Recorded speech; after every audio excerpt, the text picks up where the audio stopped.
Let's face it, in 2022, we had to deal with a lot of heavy news. War has returned to Inflation Europe. has hit another record. Record-breaking floods. And looking forward to 2023, well, the world may very well continue to be pretty messy, but thankfully, there are always silver linings to be found. So, we asked our correspondents from around the globe what good news story from 2022 they remember most. Here are some of their answers. First up, we checked in with our correspondent Nick Connolly, based in Ukraine. Almost 1 million Ukrainians are in uniform right now, serving in the military. No small number of them are queer. Increasingly though, they're demanding their rights for themselves, but also rights for their loved ones. During wartime, that means the right to visit in hospital, and in the worst case, the right to organise a funeral. You really get a sense that Ukrainian society is going with them on this. When I first moved to Kiev, there was a huge banner in the centre of the city which read, "Freedom is our religion." That meant freedom from Russia. But at a time where Russia's government is doing all it can to fight what it calls LGBT ideology, here in Ukraine, it increasingly feels like discriminating against LGBTQ people is simply the un-Ukrainian thing to do. Knowing and crucially seeing LGBTQ soldiers out on the front lines defending Ukraine seems to be tipping the balance. Next up, we talked to our correspondent in the United States about what positive story from this past year stuck out to her. A beachfront property was returned to its Black owners after nearly 100 years. Versus Beach is prime real estate. It used to be a resort for Black families when there was racial segregation in California. But the city of Los Angeles seized it in 1924. However, in this past year, Los Angeles returned the land to the heirs of its original owners. This was a landmark decision. It was the first time the government has returned land that was wrongfully taken from Black families. It's an example of racial justice, and it could set a precedent for future cases. In Hong Kong, our reporter managed to find a good news angle to, of all things, the coronavirus pandemic.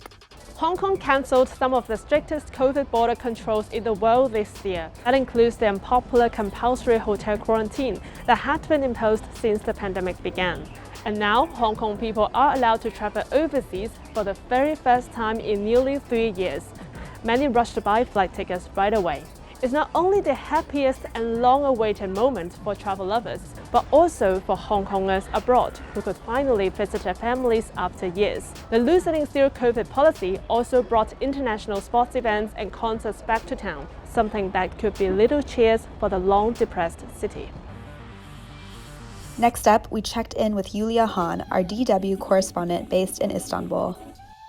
What I find truly remarkable as a reporter here in Turkey is the resilience and courage of those who continue to stand up for civil rights and freedom. The government of President Recep Tayyip Erdogan has further intensified its crackdown on free speech and association, with zero tolerance for women's protests, LGBTQ+ marches, basically any public expression of dissent.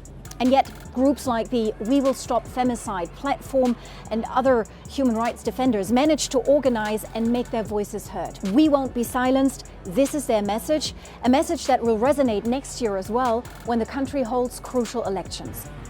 Last up, we checked in on what good news story from 2022 our West African correspondent remembers most.